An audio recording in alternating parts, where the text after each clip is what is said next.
Uy, pero faltan 2 minutos. Creo que ya te estás oyendo. Hola, buenas tardes. Nos conectamos un segundito antes para probar a ver cómo se ve todo.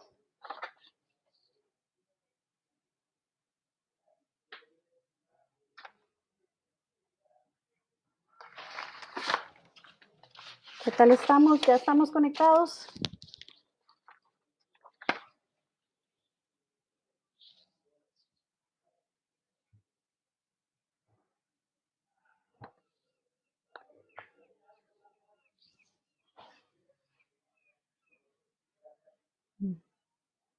Veo que sí. ¿Cómo están? Buenas tardes. Ya tenemos a 8 personas conectadas y son exactamente las... um, falta un minuto todavía. Demos un chancecito.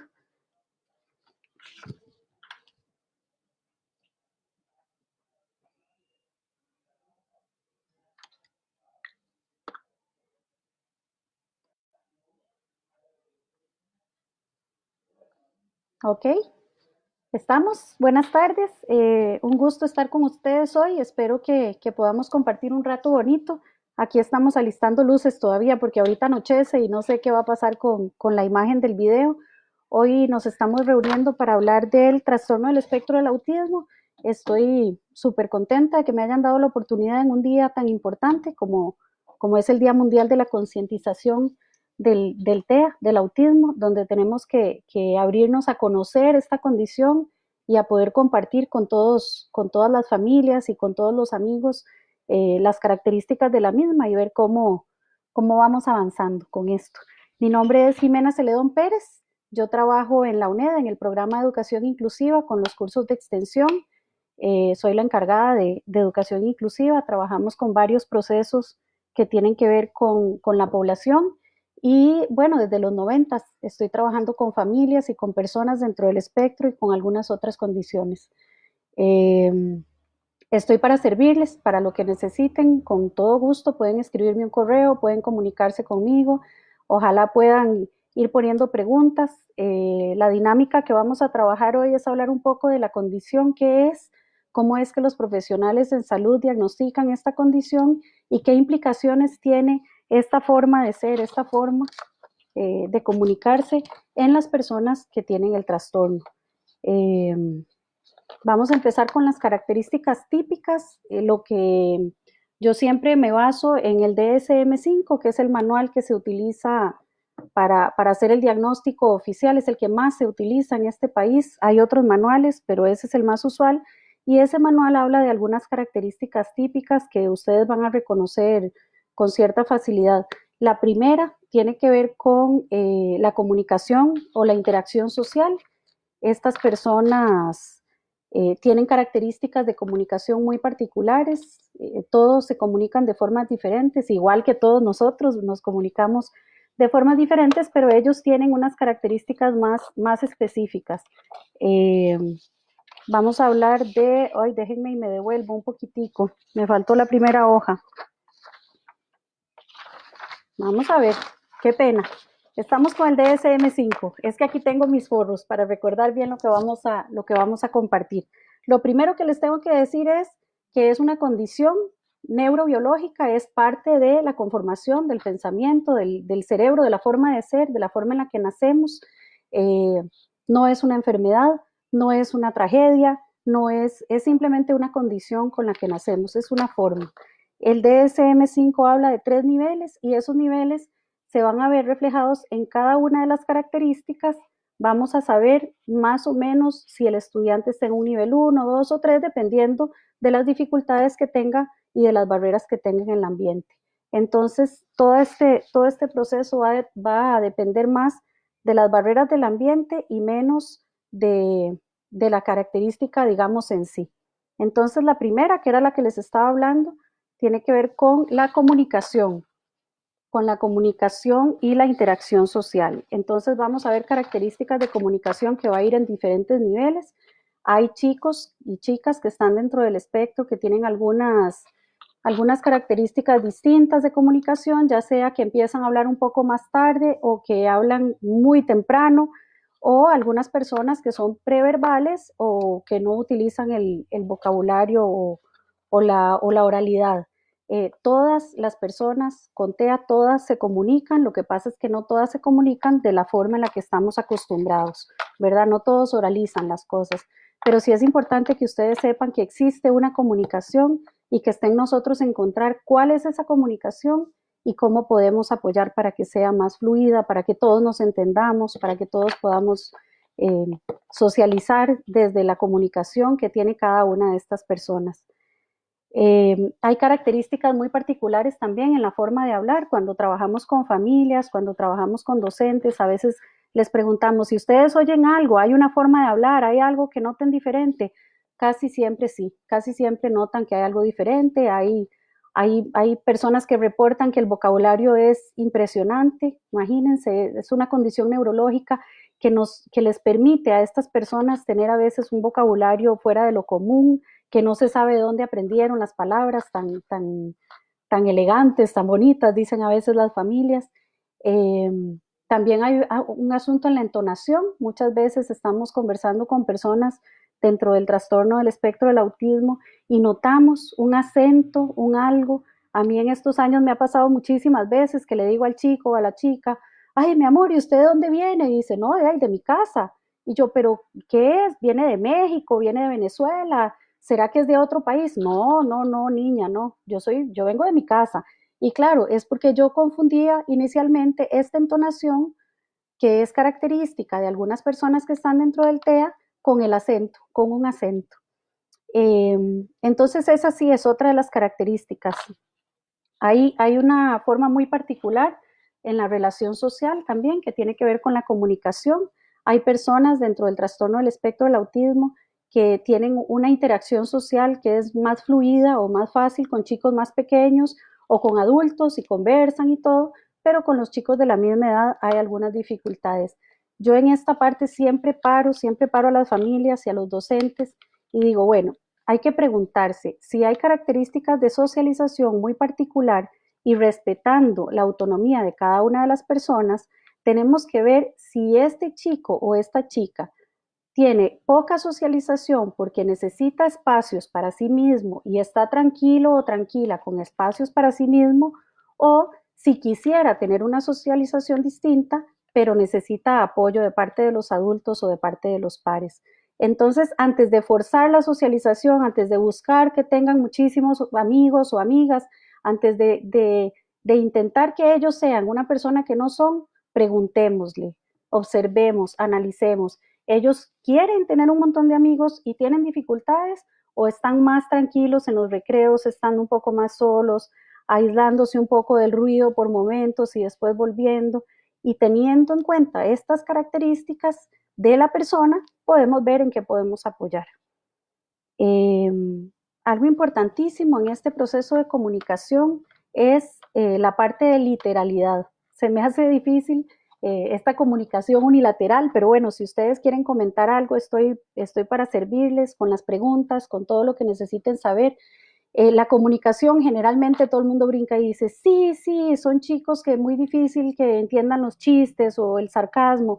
Efectivamente, hay un asunto en la comunicación que hace que estas personas, muchas veces, acuérdense que es un espectro, hay ¿verdad?, de todos los niveles y de todas las características, pero muy a menudo encontramos que hay una literalidad en la comunicación. Entonces, claro, donde les dicen algunas cosas lo entienden literal, entonces ahí hay algunas dificultades en la comunicación. Tenemos que ser muy claros. Yo siempre les cuento a las profesoras que en algún momento trabajé con un estudiante y que la mamá me llamó muy preocupada por la maestra, muy preocupada, porque decía que le preocupaba, que la maestra estaba enferma, que no sabía qué iba a pasar, que esto, que lo otro, y no, y la maestra no estaba enferma. Cuando ya fuimos indagando y le fuimos preguntando a la mamá lo que nos contaba es que el chico llegaba todos los días muy preocupado porque la maestra se estaba muriendo y que se estaba muriendo de algo del estómago. Cuando ya finalmente logramos entender a qué se refería, era porque la maestra antes de salir al recreo, siempre antes de salir al recreo decía, chicos, vamos rápido, rápido, porque me estoy muriendo de hambre. Entonces el chico asoció que eran algo en el estómago y que definitivamente se iba a morir. Vieras cómo lloraba él y la familia también. Esas son las características de comunicación que a veces nos encontramos con esta población y con la que tenemos que tener más cuidado, porque esta literalidad muchas veces se confunde con otras cosas.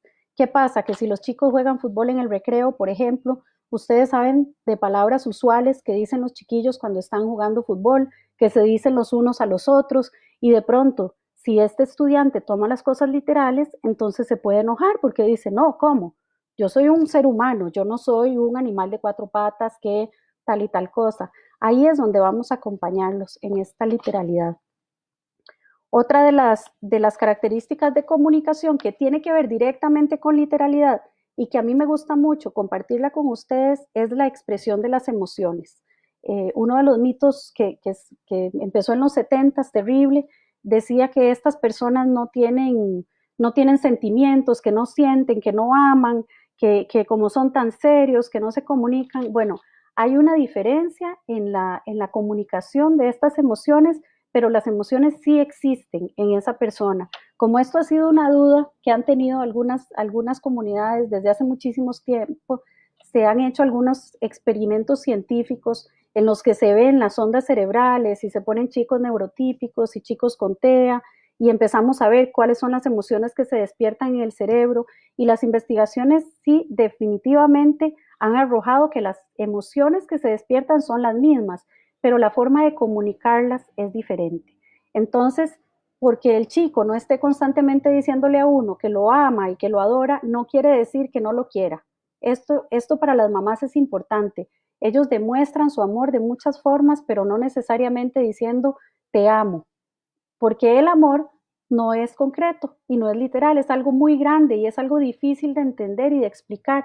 Entonces para ellos es más fácil pensar, disfruto el tiempo con ellas, sí, hago las cosas juntos, comparto esto, comparto lo otro, sí, pero cuando hablamos del sentimiento como amar, odiar, enojo, todas esas emociones son más complicadas de expresar porque no son literales, no son concretas. Entonces, bueno, hay una dificultad en esta expresión.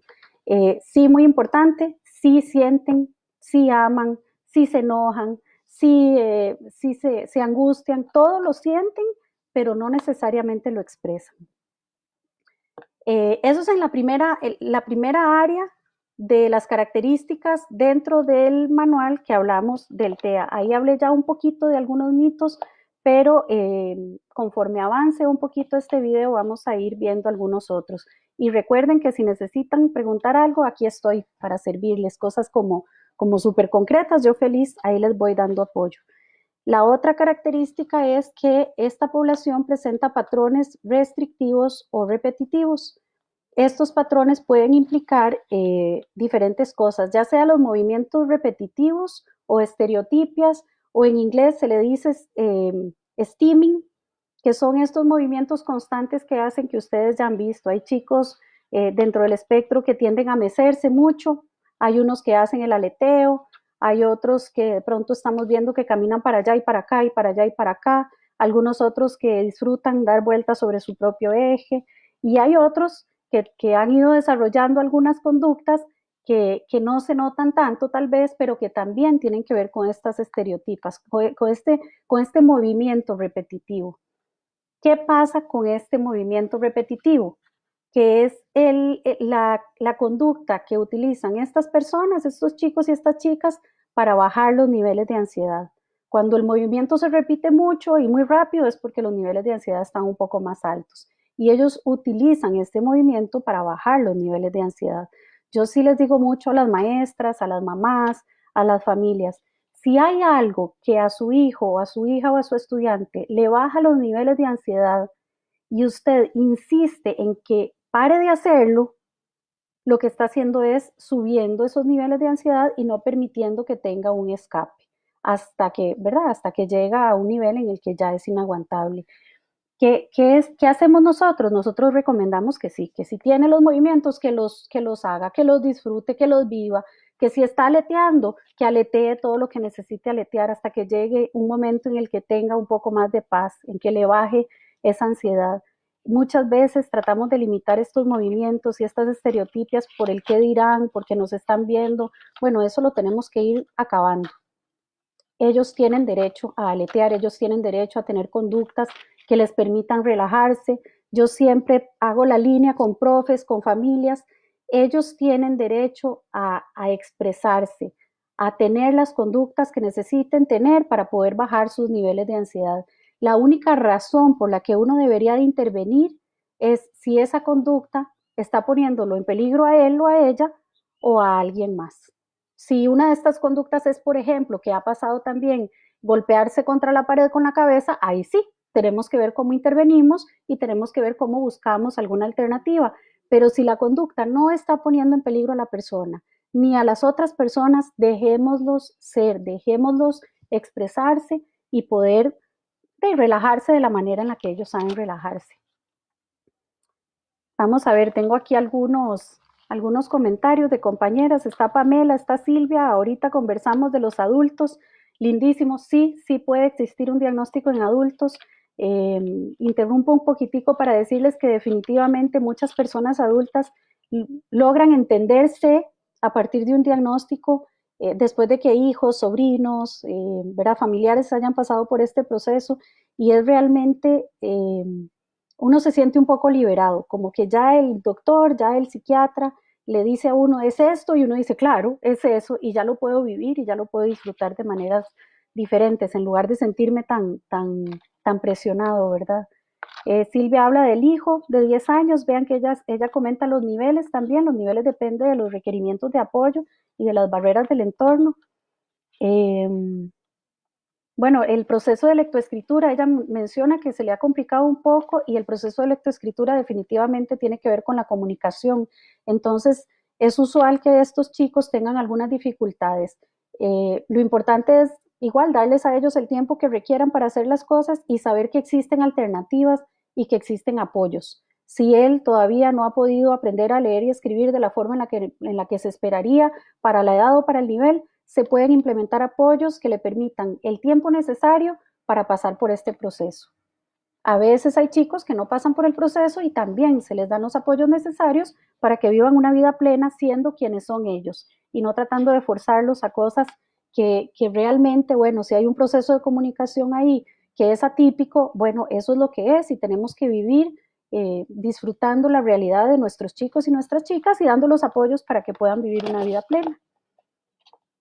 El manejo de la frustración, ahora lo hablamos, Silvia, también, eso es importantísimo, y aquí vamos a hablar de las crisis y el manejo de la frustración de esta población.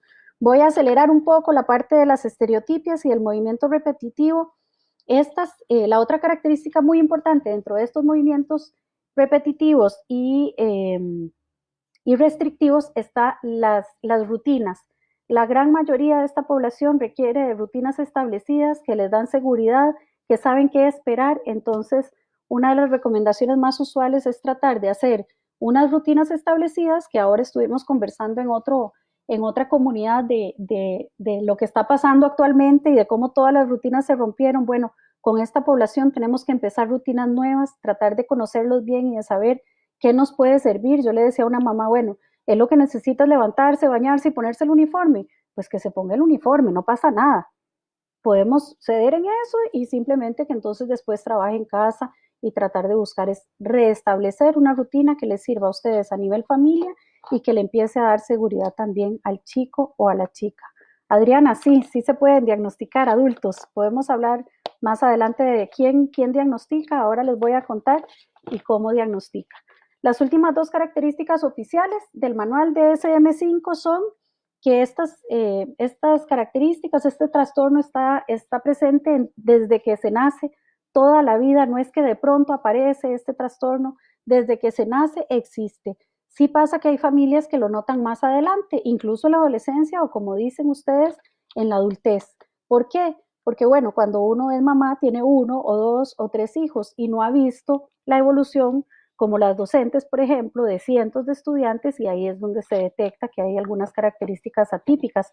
Pero una vez que ya se conversa con las mamás, una vez que el doctor habla con ellas y que van viendo, la mamá dice, ay, sí es cierto, yo había notado tal cosa, yo había notado que hacía las manitas así cuando era bebé, yo había notado tal otra cosa, y vemos que sí, que siempre estuvo presente, pero que no lo habíamos notado con anterioridad.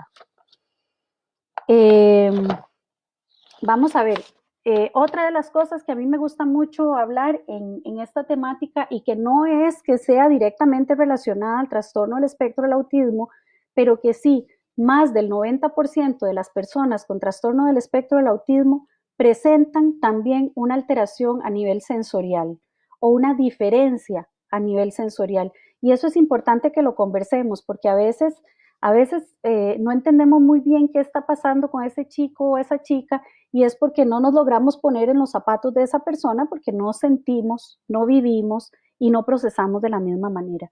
Entonces, bueno, yo tengo mis hojitas que me soplan. Aquí tengo esta, por ejemplo, que habla de todo lo sensorial. Y bueno, ustedes saben que sentidos hay un montón, pero los más comunes, ojalá alguien me pusiera ahí en los comentarios a ver si pegan, me hace falta verlos, tenerlos de cerca. Los más comunes son 5, los que nos enseñaron cuando estábamos en tercer grado. Vamos a ver si sale la manilla. La vista, olfato, tacto, gusto. ¿Y cuál me falta? Vista, oído, olfato, gusto y tacto. Ya dije los 5. Bueno, estos son los más comunes. Y también en la población con TEA nosotros agregamos otros 2 que son comunes. Ver ahí como unas diferencias, que son el sentido vestibular y el sentido propioceptivo. Son 7 sentidos los que vamos a hablar en esta población, en este tema. Más del 90% de los chicos y las chicas dentro del espectro tienen una alteración y quiere decir que en lo que es sensorial pueden ser hipoactivos o hiper, ¿verdad? Hipo que sería poco o hiper que sería mucho. Entonces, si son hiposensibles, quiere decir que, bueno, son poco sensibles en ese específico o hiper que son muy sensibles en ese sentido. Vamos a ver, Pame, ahorita venimos con esa pregunta. Entonces, a mí me gusta hablar un poquito de ejemplos. Por ejemplo, si hay una persona que en el sentido de la vista tiene hipo o hipersensibilidad, van a haber cosas que le molestan o cosas que necesita. Por ejemplo, los chicos o chicas que tienen hipersensibilidad en el sentido de la vista, a veces hay algunas luces que para nosotros son comunes y corrientes y que seguramente para ellos son demasiado fuertes. Entonces nos dicen, no, es que sentarme ahí no, porque como que me duele la cabeza, como que me siento raro. Colocarme en el otro lugar, no, porque siento como mucho brillo. Y uno tiende a pensar, de ahí no, pero no brilla tanto. Sí, sí, porque ellos están procesando ese sentido de la vista de forma diferente. ¿Qué podemos hacer? Escucharlos, observarlos, verlos, escucharlos no solamente lo que nos puedan decir oralmente, porque no necesariamente lo van a comunicar, pero cuando los estamos viendo, nos damos cuenta cuáles son las necesidades que están teniendo en cuanto a los sentidos. La típica es los chicos hipersensibles al sonido. De una vez pasa un camión, de una vez se tapan las orejas. Bueno, empiezan los ensayos de la banda en septiembre, se tapan. Si sabemos que nuestros hijos o nuestros estudiantes tienen una hipersensibilidad, por ejemplo, en el sentido del oído, podemos buscar acciones que nos permitan que disfruten la vida lo mejor posible y que vivan la vida lo más plenos posibles. ¿Qué hacemos? ¿Qué se les ocurre a ustedes que podemos hacer si alguien es hipersensible? Bueno, se consiguen tapones o se consiguen audífonos y que este chico o esta chica ande con tapones o audífonos. Yo conozco muchos adolescentes con TEA que bueno, les ha ido bien en el colegio, les ha ido bien en las cosas, y los ve uno constantemente con los audífonos puestos, caminando para allá y para acá. Muchísimas veces ni siquiera los tienen conectados. Es una herramienta que usan ellos para aislar un poquito ese sonido que es demasiado y para poder estar tranquilos.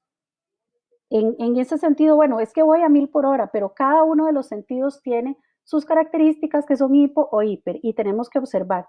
Les hablo un poquito más profundamente de los 2 nuevos, de los 2 que no vimos en tercer grado, que son el vestibular. El sentido vestibular es el del balance, el que nos da equilibrio, entonces el que nos hace sentir como que estamos con los pies bien sembrados en la tierra. Yo siempre vacilo y les digo a las personas que que la forma más fácil de ver si tenemos ese sentido un poco alterado somos las personas que vamos caminando y pasamos y entramos por la misma puerta que hemos entrado 1000 veces, pero esta vez chocamos con el marco, como que si nos lo hubieran movido, como que no tenemos esa percepción. Ahí vamos. En el TEA, esto se ve con los chicos que necesitan de pronto estarse equilibrando, que se mecen, que dan muchas vueltas, que cuando se van a las hamacas, al play, están horas de horas en la hamaca yendo y viniendo porque están estimulando este sentido y están tratando de tener un poco más de regulación en eso. Y el otro que es súper importante y que es una de las barreras más grandes que me he encontrado yo en las escuelas es el sentido propioceptivo. El propioceptivo tiene que ver con la sensación de sí mismo, de su cuerpo y del lugar que ocupa en el espacio. Entonces sí, como que hay chicos que tienen el sentido propioceptivo un poco más alterado, no necesariamente dentro del espectro, pero bueno, muchos de los chicos dentro del TEA sí, y hay otros fuera del TEA que también, y son los que uno dice que van como desarmándose, que de pronto chocan con todo, que de pronto están como muy desalineados, y uno dice, Dios mío, pero choca con todo, no, ¿verdad? No puede acomodarse, va a hacer la fila, pero de pronto todo se le cayó. Ese tiene que ver con este sentido y se puede estimular y se puede trabajar, pero también tenemos que saber si está o no está con alguna alteración. El del tacto también me parece importantísimo con esta población. Ustedes saben que hay chicos con esta población que no disfrutan los abrazos, no disfrutan el que los estripen, el que los agarren, el que los jalen para allá o para acá, porque tienen hipersensibilidad al tacto. Entonces nosotros sentimos que nada más lo estamos agarrando, que nada más lo estamos abrazando suavecito, pero ellos lo sienten diferente, lo sienten mucho más fuerte. Y nosotros no tenemos cómo saber cómo lo están sintiendo a menos que les preguntemos.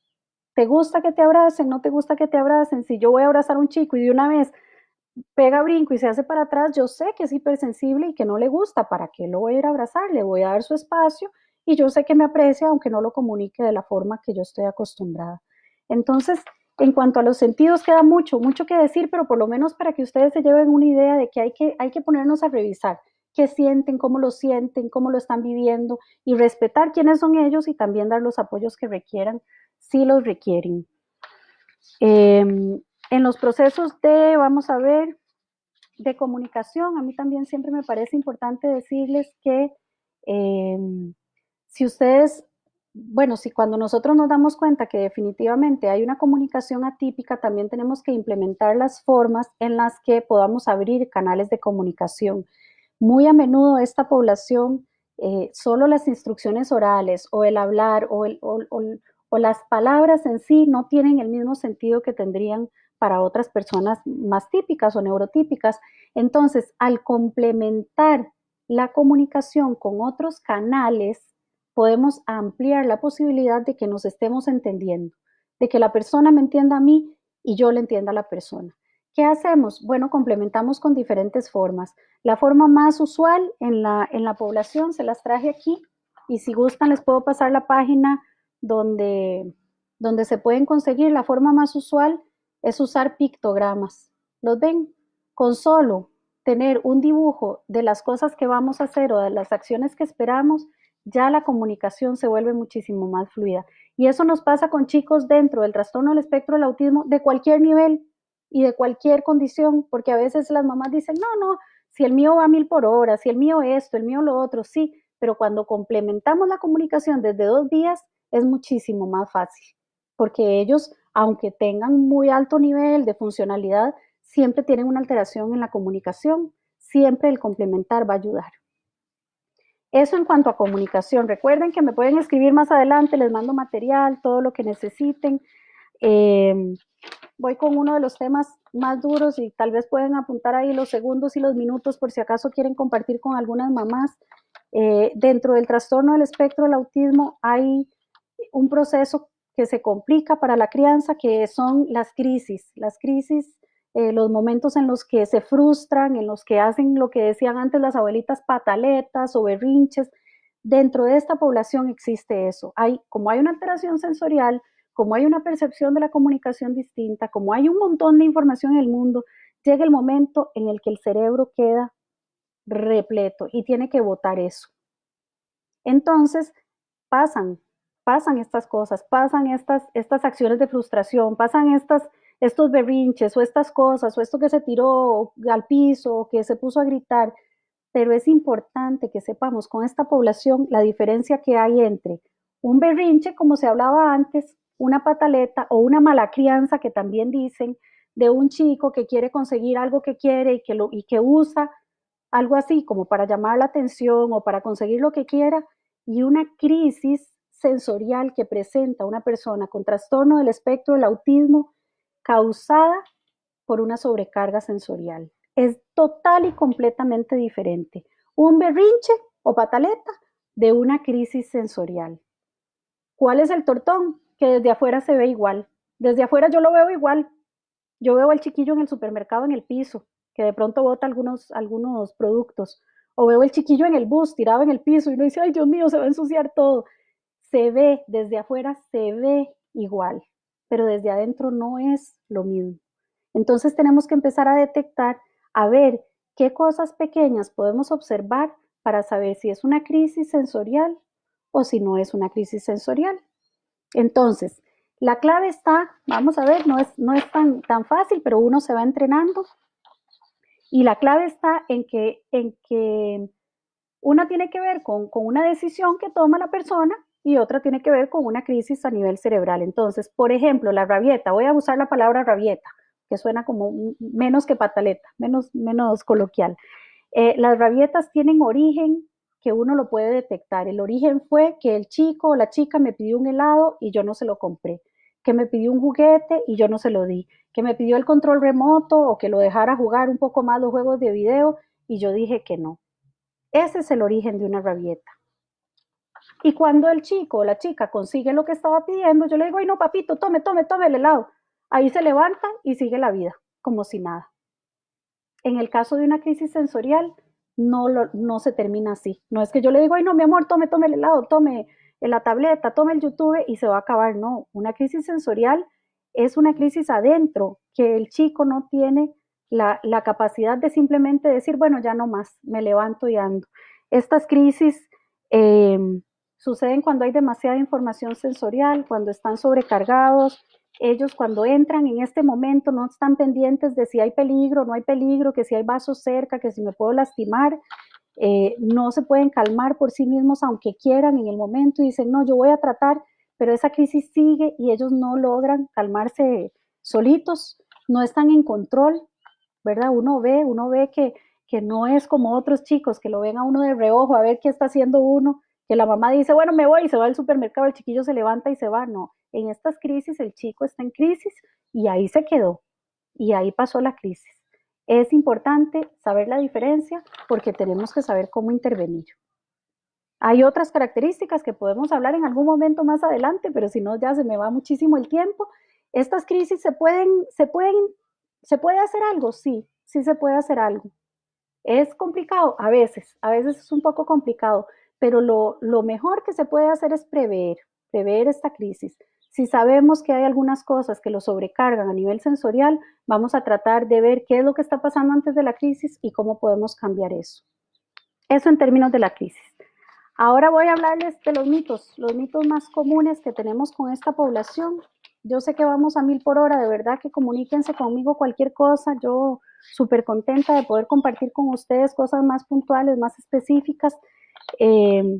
Una de los mitos que ya conversé un poquito adelante es el proceso de comunicación. Dicen de pronto, no, es que los chicos con autismo no se comunican, no saben comunicarse, no entienden lo que uno les dice, no escuchan, no, sí escuchan, sí se comunican, sí están oyendo todo lo que uno les está diciendo o están atendiendo todo lo que uno les está diciendo, pero el proceso de comunicación es atípico, entonces no todos son verbales, derecho que tienen a comunicarse de formas diferentes. Eso sí tiene que quedar muy claro.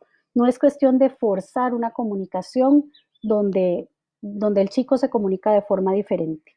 Tenemos que buscar cómo se está comunicando. Se está comunicando por señas, se está comunicando por dibujos, por acciones. Siempre existe una comunicación, hay que buscar cuál es. Otro de los mitos típicos, y en esto yo a veces me enojo mucho, son las causas, ¿verdad? Muchas personas hablan de causas, bueno, de teorías y de cosas que es increíble. todavía después de tantos años y después de haber desbancado todos los mitos alrededor de la vacunación, sigue habiendo personas que dicen que tiene que ver con las vacunas. Aquí se los digo rapidísimo, pero muy claro. Es mentira. Todo esto se basa en una investigación que se hizo, que forzó resultados que no eran ciertos para poder generar ingresos de investigación en otras áreas. Y hace años, el científico que hizo esto salió, dijo todo lo que hizo, dijo todas las mentiras que dijo, explicó por qué lo hizo, le quitaron sus títulos, le quitaron todo, pero sigue la comunidad pensando que hay una relación entre las vacunas y el autismo. Definitivamente no, no existe ninguna relación entre las vacunas y el autismo. A veces pasa que la familia dice, sí, es que él empezó con esto a partir de tal edad y casualmente en tal edad hay alguna vacuna. Bueno, pero es cuando empieza el proceso de comunicación y es cuando notamos algunas cosas. No tiene que ver con la vacuna, que definitivamente nada que ver, sino que tiene que ver con la edad que tiene el chico o la chica y los procesos de comunicación que está empezando. Entonces la causa esta, el famoso asunto de las vacunas o de la contaminación o de todo eso, por favor de una vez sáquenselo. La causa no tiene nada que ver con la mamá. A veces les dicen a las mamás, ay, es que usted pasó muy nerviosa en el embarazo. Tampoco, no tiene nada que ver con eso.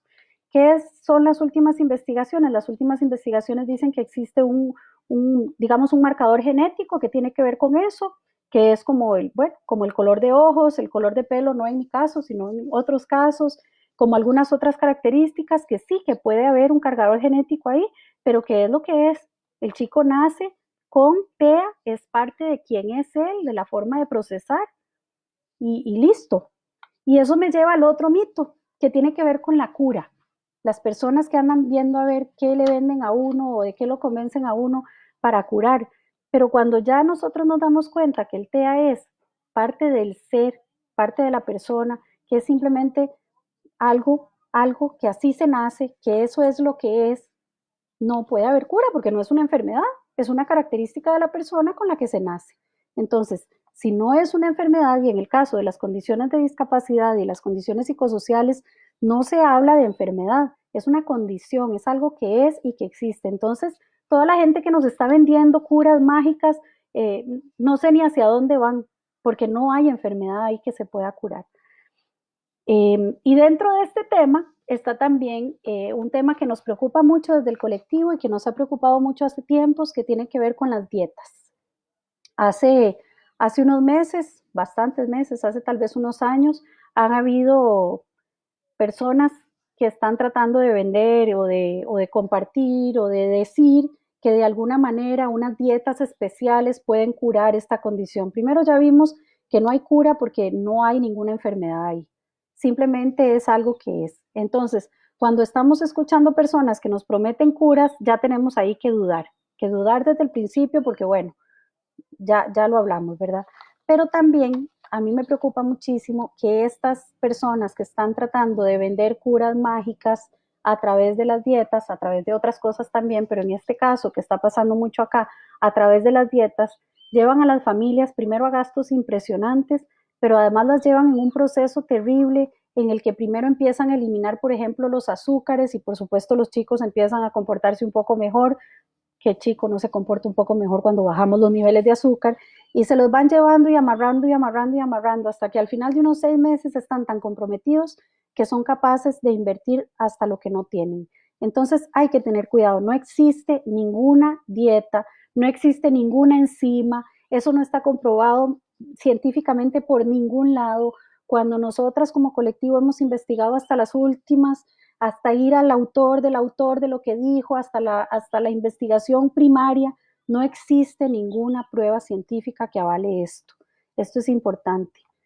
Sí pasa que hay alimentos que nos caen mejor que otros alimentos. Sí hay alimentos que de pronto lo pueden poner a uno muy activo. Si ustedes se toman una Coca-Cola antes de acostarse o un café negro, probablemente van a estar un poquillo más activos, pero no tiene que ver directamente con una cura mágica o con algo mágico. ¿Qué pasa? Sí tenemos que conocer a nuestros hijos o a nuestros estudiantes. Como tenemos un procesamiento sensorial distinto, puede ser que haya alimentos que a este chico, que a Juan, a Luis, a Pedro, le caiga, ¿verdad? Que lo atarante un poco, que le altere un poco la conducta, porque bueno, no sé, por el tipo de colorante, por el tipo de alimento, a esa persona, ese alimento. No es a todas las personas con trastorno del espectro del autismo, no es una cura mágica para todo el mundo. Es que yo tengo que saber cuáles alimentos le caen bien a mis hijos y cuáles alimentos no, igual que con los estudiantes. Otro de los mitos, voy a ir terminando porque ya veo que tenemos un buen rato aquí, ya casi se nos acaba la hora. Otro de los mitos que escuchamos a menudo es que las personas autistas, así es como lo dicen, las personas autistas sí que son inteligentes, son unos genios, de verdad que son unos genios. Ese es otro mito que se desbancó a partir de investigaciones. No hay un nivel de genialidad distinta a la de los chicos neurotípicos. Cuando se hace un estudio del coeficiente intelectual que ya no se usa, pero que se han hecho algunos estudios para ver qué es lo que pasa con el asunto, sale la misma curva que sale con los chicos típicos y sin ninguna condición del trastorno del espectro del autismo. Tienen igual chicos que son muy, muy brillantes, otros que tienen dificultades y la mayoría están en el medio. En la población de trastorno del espectro del autismo pasa lo mismo. Lo que pasa es que nosotros a veces nos confundimos porque estos chicos, como la característica que les dije al principio de conductas repetitivas o de rutinas repetitivas, estos chicos a menudo tienen una idea repetitiva, que a veces se le dice obsesión, que a veces se le dice pasión. Entonces, cuando tienen esta idea, cuando tienen esta pasión, cuando tienen esto que les encanta, sí se vuelven expertos en el tema. Entonces, claro, lo estudian y lo estudian y lo estudian, y cuando hablan del tema uno dice, puchica, claro, son geniales, sí, son geniales en ese tema, pero porque se han esforzado en estudiarlo. No es que tengan un nivel distinto de que todos los chicos con autismo de pronto son como genios, no, es que si al chico le obsesionan las capitales del mundo, pues sí, se las aprende todas. Muy típicas las ideas de dinosaurios, por ejemplo. Muchos chicos de pronto pasan años de años estudiando dinosaurios, estudiando insectos, trenes. Sí, es porque les encanta la idea y porque la estudian a profundidad. Pero cuando nosotros ponemos la etiqueta de es que el chico con autismo tiene que ser un genio, eso le pesa al chico con autismo, le pesa a las familias también. Son expectativas de cosas que ni son necesarias, ni hay que estar implementando o presionando, ¿verdad? La mamá, ¿verdad? Le dice a uno, sí, es que mi chico tiene autismo, ay, qué dichosa, debe ser un genio. No sabemos, él tiene derecho a ser lo que es. Vamos a ver, Marta. Ay, Pau, qué linda, gracias. Eh, Vamos a ver, Marta, voy a interrumpir un poquitico los mitos para adultos de 20 años. Claro que se puede hacer, claro que hay diagnósticos para adultos de 20 años. Ya casi la voy a dejar ahí enganchada. Ya casi les digo quiénes, cómo y por qué se pueden hacer los diagnósticos, porque ahí, al igual que con las dietas, hay un montón de gente estafando. Así, en dos platos, estafando a las familias, estafando a las personas. Entonces hay que estar muy claros en qué es lo que necesitamos y a quién acudir. Ya casi les digo eso. Otro de los mitos, ya me faltan poquiticos. El mito este que es usual, el de no sienten y no aman, ya al principio les había hablado de esto, es algo que salió en los 70s, había todo un fundamento teórico que después se desbancó. Sí, estas personas sí sienten, sí aman, sí sienten amor, sí sienten miedo, sí, la alteración en la comunicación hace que no siempre lo expresen de la forma en la que nosotros estamos acostumbrados, pero sí sienten, sea que le dé el abrazo y el beso a la mamá o sea que no se lo dé, sí siente, sí ama, sí la quiere. Esto es importante. Si ustedes son maestras, por favor díganles a las mamás, porque las mamás siguen con esa angustia constante de, ¿será que no me quiere porque no me abraza? Eh, Uno que no apunté aquí, pero que es importante decirles, tiene que ver con el contacto visual, vean, con ver a los ojos. Hace años que se ha trabajado el contacto visual con esta población, terapeutas de lenguaje trabajan contacto visual, educadoras especiales como yo o psicopedagogas como yo han trabajado históricamente el contacto visual. Resulta que, y esto es como un paréntesis, resulta que los chicos con trastorno del espectro del autismo, como tienen un asunto sensorial un poco distinto, también la percepción es distinta. Ellos perciben la información del ambiente de formas que tal vez ni nos imaginamos. Por eso hay que preguntar y conocer a la persona. Son ¿verdad? Es fascinante conocer cada pensamiento y cada cabeza. Entonces, al tener tal capacidad de absorción del ambiente y de la información del ambiente, se recarga, y ya yo les hablé de las crisis sensoriales, el cerebro como que queda demasiado cargado de tanta información. ¿Qué pasa con el contacto visual? Cuando una persona con autismo evita el contacto visual, es porque al hacer contacto visual está captando toda la información del ambiente. Y yo no sé si ustedes se han visto como en el espejo hablando que se empiezan a ver. Y ustedes me ven aquí y si estoy hablando, vean, aquí tengo las arruguitas, todos los pelillos que se despeinan, los diferentes colores que además son brillantes, cada uno de los dientes, cada una de las arrugas, cada uno de los movimientos, cada uno de los músculos. Es tantísima la información que damos nosotros gestualmente que esa información les recarga muchísimo el cerebro. Entonces, si yo le estoy exigiendo que me vea a los ojos, vea papito, véame a los ojos porque le voy a dar instrucciones.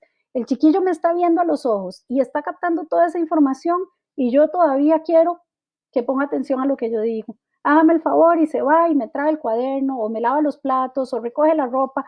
Sí, el chiquillo está sobrecargado de toda esa información y no me puede poner atención. ¿Qué hace? Elimina la información del contacto visual para poder escuchar la otra información que le estoy dando. Si él o ella no está haciendo contacto visual es porque es demasiada la información. Dejémoslos mientras esté poniendo atención, mientras esté haciendo caso o mientras esté absorbiendo la información que le estoy dando. Yo no necesito que me esté viendo a los ojos, yo lo necesito como neurotípica, pero estos chicos no. Entonces, esa es otra de las cosas que tenemos que dejar ir. El contacto visual ya se comprobó, no es necesario, no es urgente y no hace ninguna diferencia en cuestiones de si nos están escuchando o poniendo atención o si nos van a hacer caso. Ya se está oscureciendo y ahorita me voy a ver solo una sombra, cualquier cosa me enciendo una lámpara para que me puedan ver. El último mito que voy a hablar, a menos que me pongan uno ahí en la orilla, es el mito de la agresión. Ese mito a mí me duele muchísimo, yo creo que a todas las familias nos duele muchísimo. Hay personas que sienten o creen, o por lo menos dicen, que la población con trastorno del espectro del autismo es muy agresiva. Yo quiero como ponerme un poco agresiva yo cuando dicen esas cosas, pero les explico los porqués. Vamos a ver qué me dice María Elena. Hola María Elena, 19 años, la edad de mi hijo también. Las rutinas, la ansiedad cuando le rompemos las rutinas, lindísimo, lindísimo. Y la UNED también da los apoyos que requieren los estudiantes con algunas condiciones. La agresión, volvemos a la agresión. ¿Por qué es que a veces hay personas que hablan de agresividad en el autismo? No hay ninguna relación entre el TEA y la agresividad, del todo, eso de una vez, del todo no hay una relación directa. Puede existir relación con ansiedad, puede existir relación con algunos asuntos de concentración, cuando también hay otra cosa ahí, por ahí, déficit atencional o algo así, pero agresión en sí misma, definitivamente no. ¿Qué pasa? Y esto sí, por dicha lo he vivido tantas veces que ya lo he visto y he visto cómo las cosas van cambiando. Como hay una alteración real, concreta, a ver si tenía luz, como hay una alteración en la comunicación y una comunicación distinta a lo usual, los chicos y las chicas dentro del trastorno del espectro del autismo no siempre logran comunicar lo que piensan, lo que sienten, lo que quieren porque hay una alteración en la comunicación.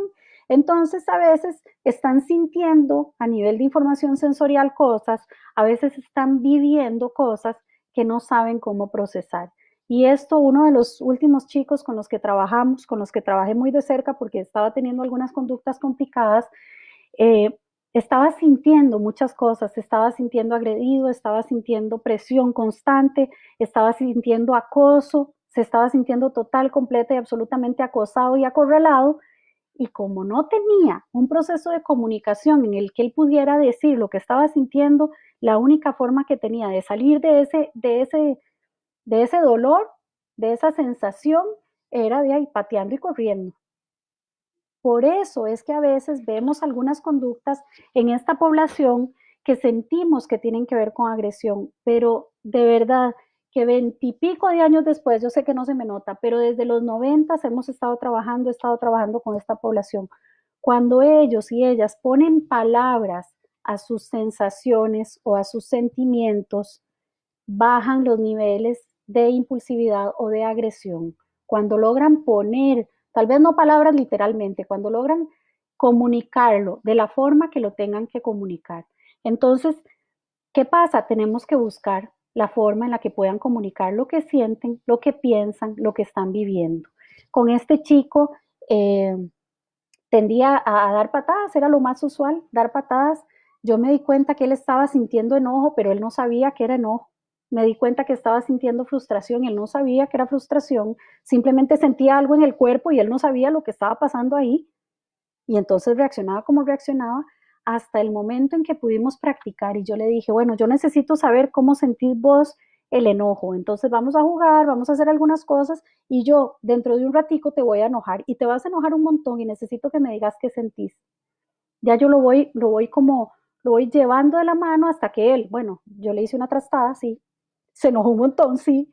En el momento que estaba enojadísimo le dije, necesito que me digas qué sentís y me dijo, siento hormigas de fuego en los pies. Bueno, esa es la forma en la que siento el enojo, hormigas de fuego en los pies.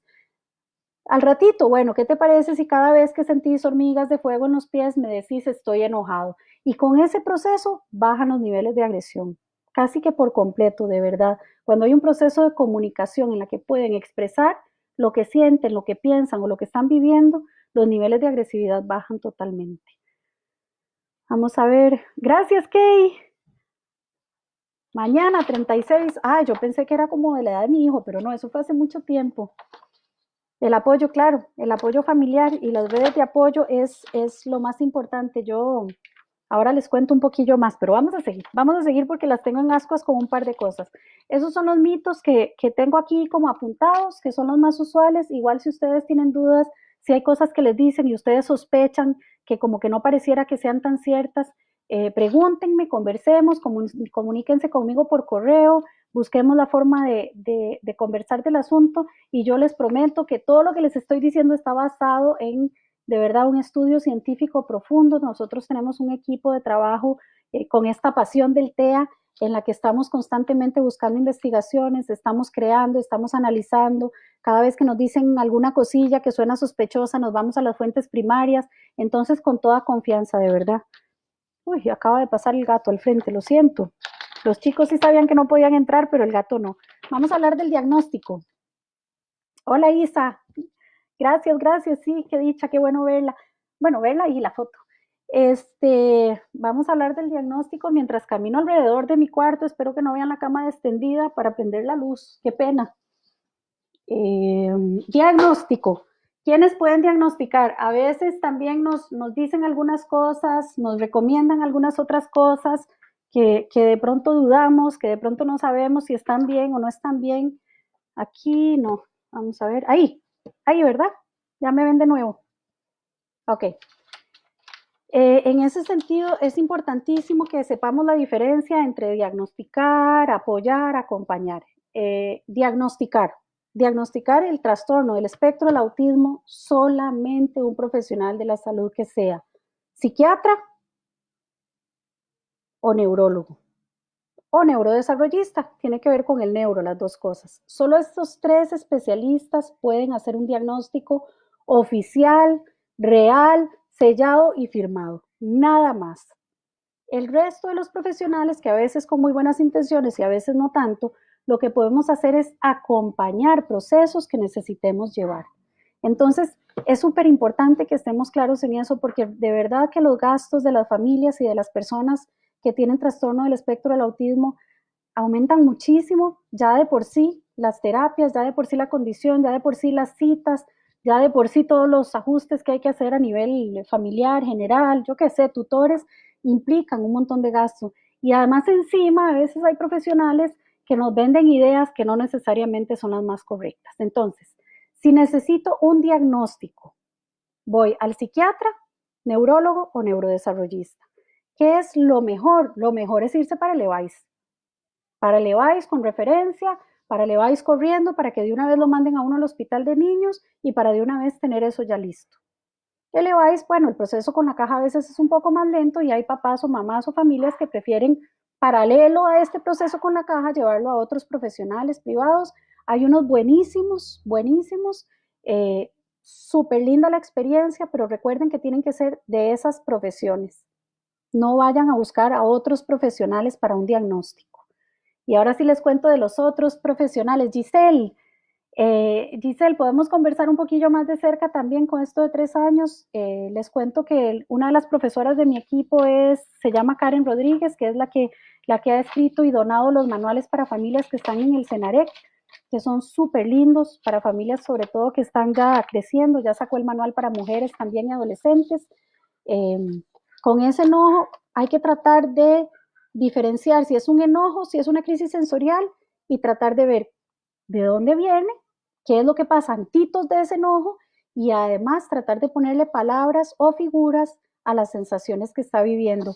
En una chica de 3 años yo tal vez no usaría los pictogramas así tan complejos como estos, pero con solo caritas felices, tristes o emojis un poco más simples, ella puede tratar de expresar las emociones que está sintiendo si es que todavía no es verbal. Ahí la vamos acompañando, le vamos preguntando. Siempre, que esto se me olvidó decirles, en medio de la crisis sensorial, con el dolor de mi alma no hay nada que hacer. Nosotros no podemos agarrar a ese chico o a esa chica en medio de la crisis y pretender que de pronto va a decir, uy, sí, perdón, y se va a levantar y va a andar. No, hay que esperar a que pase la crisis, hay que esperar que pase adentro también, no solo afuera, y al tiempito, sea dentro de unas horas o sea al día siguiente, conversar del asunto. Cuando ya le pone palabras a estas sensaciones, va a bajar un montón ese enojo. Eh, ok, lindísima la pregunta. Voy a terminar con lo de los profesionales. Ok, entonces, primero, esos 3 tipos de profesionales son los únicos que pueden dar un diagnóstico. ¿Qué profesionales pueden acompañar en este proceso? ¿Qué profesionales pueden acompañar a las mamás y a los papás o a las abuelas? Generalmente hay muchas abuelas ahí metidas también. Muchos. El terapeuta de lenguaje puede apoyar. Es importante que ustedes se fijen en la experiencia que tiene ese terapeuta de lenguaje, porque la comunicación dentro del TEA es atípica. Entonces, si están formados solamente en chicos neurotípicos, no van a tener las herramientas para trabajar con chicos atípicos. Hay que tener cuidado, que tenga experiencia, que haya trabajado con esta población, que sepa de comunicación alternativa, que sepa de pictogramas, que sepa de otras cosas, ¿verdad? Entonces, el terapeuta de lenguaje es lindísimo. Terapeuta ocupacional ayuda a montones. También hay que tener cuidado que tenga experiencia con la población. Psicopedagogo, psicólogo, pedagogo, lindísimo. Educador especial, lindísimo, si tienen experiencia en la población. Y aquí voy a recalcar en la parte de psicología. La formación en psicología también es para los procesos de personas típicas. Entonces, si vamos a trabajar con un psicólogo o una psicóloga con chicos y chicas dentro del trastorno del espectro del autismo, este psicólogo o psicóloga tiene que tener formación y experiencia, porque si no, va a hablar en términos de comunicación como si estuviera hablando con una persona neurotípica, y en términos también de procesamiento también, y no va a llegar a donde tiene que llegar. Entonces, sí, todos estos profesionales ayudan un montón, sí, hay que tener cuidado que tengan formación o que tengan experiencia con la comunidad y con la población. ¿Qué más? Otro tipo de terapias alternativas, yo qué sé, hacer ejercicios, sí, siempre ayuda. Terapia, yo qué sé, de caballos, de perros. Bueno, hay que tener cuidado. Primero que todo, no sobrecargar a los chicos con terapias innecesarias. Escogemos de verdad lo que sea necesario, porque esto causa un desgaste en el chico terrible, en la mamá que va y viene todos los días, todo el día, y también en las finanzas. Entonces hay que elegir. No, digamos que las familias, yo sé que pasan por un proceso en el que ver los primeros meses o años van como a una terapia al día, un montón de cosas por todas partes, y al final quedan agotados ellos, queda agotado el chico, y las finanzas de la casa quedan en quiebra, y después ya van diciendo, no, no, realmente lo que necesita es esto una vez por semana, o esto cada mes, o esto cada 15 días, y el resto la escuela le está dando y la casa le está dando. Hay que tener cuidado en términos de terapias, tutores, etcétera. Otra cosa que me gusta mencionar, nos están vendiendo un montón de pruebas específicas, especiales, con nombres lindísimos para chicos con trastorno del espectro del autismo. Pregúntense para qué. ¿Para qué es que me están diciendo que necesita esta prueba? Una prueba de 6 sesiones de no sé cuántos miles de colones. Bueno, si es una prueba que me va a dar herramientas para algo concreto y real, que yo pueda trabajar en mi casa o que la persona pueda trabajar en sí misma, lindísimo. pero si lo que me van a dar es un papelito que dice números y palabras que nadie va a entender y que no se va a hacer nada al respecto, no vale la pena. No vale la pena invertir en cosas que van a quedar en una gaveta. Mejor invierten, no sé, en un terapeuta ocupacional que les vaya a dar herramientas para lo sensorial o en alguna otra cosa, ¿verdad? En pruebas así, nada más en el aire, nada más para saber un número, no vale la pena. ¿Qué pasa cuando los padres sobreprotegen a los niños con esta condición y no ponen de su parte para ayudarles? El proceso de las familias es complicado. Nosotras como profesionales tenemos que entender que hay un proceso de luto, hay todo un camino que van recorriendo de perder al niño que creían que iban a tener y de tener al hijo que sí tienen y enamorarse de esa persona así como es. Todo ese proceso es un poco complicado y ese proceso incluye ciertos periodos de enojo, ciertos periodos de frustración, ciertos periodos de agotamiento. Yo siempre he sentido que si hacemos dos equipos y chocamos con las familias no llegamos a ningún lado. Yo creo que nosotras como profesionales cuando ya tenemos nuestros añillos de edad, pero también de experiencia, vamos viendo que si la mamá está en un proceso en el que todavía no está lista, pues todavía no está lista y hay que darle su tiempo y su espacio. Generalmente la sobreprotección viene de ahí, de la falta de comprensión de la condición y que no han pasado su proceso de aceptar a su hijo o a su hija así como es, así quien es él. Muchísimas veces cuando yo estaba dando consulta y no estaba tan llena de las cosas de la UNED tan lindas que estamos haciendo, eh, me tocaba decirle a la mamá, la verdad es que usted tiene que llegar a un proceso de este tipo y venga dentro de unos meses, cuando usted sienta que está lista para poner límites, cuando sienta que está lista para incorporar algunas cosas en la casa, pero no venga una vez por semana para después no incorporar nada en la casa, porque si no, me va a tomar una eternidad poder trabajar con ustedes, que eso es otro detallillo importante que a mí sí me gusta aclarar.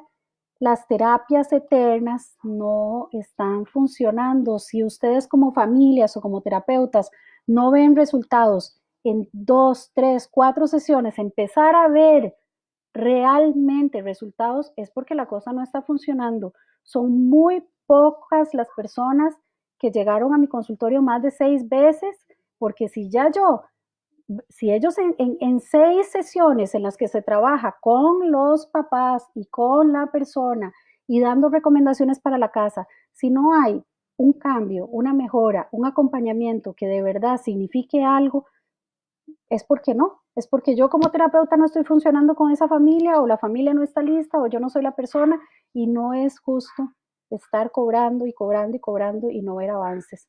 Entonces, bueno, imagínense, yo los veía esas 6 veces y si un año después surgían algunas otras cosas, pues nos volvíamos a ver. O chicos que nada más en febrero conversamos cómo van a necesitar algo, no, sigan adelante. Hay que tener cuidado con eso. Pau, Pau, Asperger versus autismo. Esa pregunta me encanta. Bueno, ok, ¿qué hacemos cuando sobreprotegen? Decirles, realmente siento que ustedes están en un proceso en el que están asustados, en el que no están listos, en el que de pronto están protegiendo más al chico, no les están dando la oportunidad de abrir sus alas, de vivir una vida plena, entonces nos vemos hasta dentro de un tiempo. Bueno, y si es maestra regular, ahí sí está más difícil, entonces habrá que poner los límites en las aulas y que los padres lidien con lo que puedan lidiar en la casa también. No, nosotros no podemos forzar la ayuda y no podemos forzar el acompañamiento. Es complicado y a veces es doloroso porque a veces toma muchos años, pero si es forzado no funciona, ¿verdad? Pau hace poco, ok, esa duda me encanta, vamos a ver si aquí los encargados de la página me están regañando por algo, ¿no? ¿Todo bien? La diferencia entre el Asperger y el autismo. Resulta que hace muchísimos años este señor Hans Asperger había, había visto que algunos chicos tenían algunas conductas que catalogaban como Asperger y otra gente estaba hablando del autismo. Ya para el 2013 que se sacó el DSM-5 se dieron cuenta que el trastorno del espectro del autismo es un espectro tan amplio, tan amplio, tan amplio que cubre las características que antes se pensaban típicas del Asperger y también las que antes se pensaban típicas solamente del autismo. Resulta que las características son las mismas, pero en niveles e intensidades diferentes. Entonces se decide que todas las personas que en algún momento se hablaba que tenían síndrome de Asperger entran en el grupo de los chicos del trastorno del espectro del autismo, pero con nivel 1, porque tienen los niveles diferentes, pero que la característica, el trastorno en la comunicación o la comunicación atípica, los movimientos repetitivos, las rutinas estructuradas, las ideas obsesivas, son las mismas en intenciones diferentes. ¿Qué pasa? Que muchísimas familias cuando les dijimos, yo no, bueno, cuando les dijeron o cuando sale este DSM-5 diciendo que realmente el Asperger es parte del trastorno del espectro del autismo, bueno, hay familias que se resistieron mucho porque la palabra autista o autismo de pronto asusta. Entonces dijeron, no, no, no, nos quedamos con el Asperger. Bueno, eso es decisión de cada familia y está bien. Yo cuando hablo a nivel profesional, si estoy hablando con docentes, terapeutas, psicólogos, etcétera, yo siempre les digo, bueno, si la familia quiere usar la palabra Asperger, el chico es el mismo chiquito, no fue que cambiaron al chiquito. El chico y la chica son los mismos. Si la familia quiere seguir con el término de Asperger, la familia toma sus propias decisiones, tienen derecho, tienen autonomía, o ellos que hagan lo que necesiten hacer. Nosotros como profesionales tenemos que tener cuidado con eso.